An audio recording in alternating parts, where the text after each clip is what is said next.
Magandang araw po muli sa inyo lahat at welcome back po sa ating channel.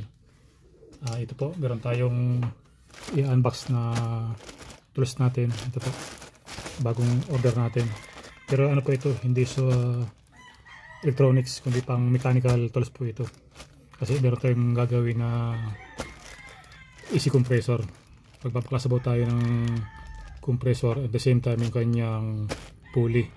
So kailangan po natin itong tools na to. So okay po ating buksan para makita natin.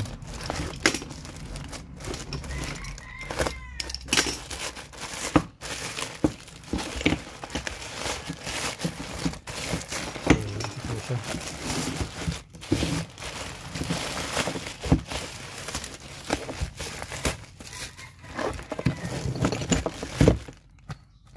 Ayan. So ayan po ang itsura niya, yung ating pulley remover. Ayan. So ito po siya. Ito lang yung iipit sa pulley. Ito kung makikita nyo. Yung dalawang yan. Tapos hahatakin dito. Pares lang po siya dun sa ordinaryong pulley. Yung kanyang function. Pero ito po ay talagang iipit to sa pulley niya kasi meron siyang groove dito. Ayan. Ayan po siya. Then ito naman yung ating pangtanggal ng kanyang retainer or yung snap ring ng pulley niya. So ayan po siya kung makikita nyo. Ito po yung snap ring remover.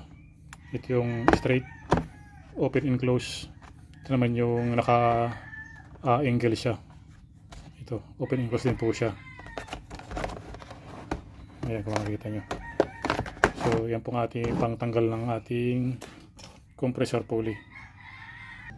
So ayan po yung ating tatanggalin na pulley, pero kailangan nating ibaba po natin yung kanyang alternator, then baklas yung kanyang compressor. So ang naging trouble po niyan ay maingay na yung kanyang bearing.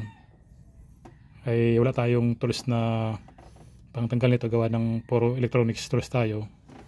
Ay umorder po ako ng pangtanggal natin ng pulley. Ayun, crankshaft pulley, pwede rin po yan. Tapos alternator pulley, compressor pulley. Ayan po siya, makakita nyo. So ayan po. So yan natin gagawin sa sunod na araw. Magbabaklas tayo ng compressor and compressor pulley. So okay po, ganito lang, short video lang po tayo. Sa nakatulong kung sakaling kailangan nyo ng tools na pangtanggal ng pulley, mas maganda po to. Talagang iipit siya sa pulley, gawa ng meron siyang groove dito. Ayan. Ayan po yung groove nya, kung makita nyo.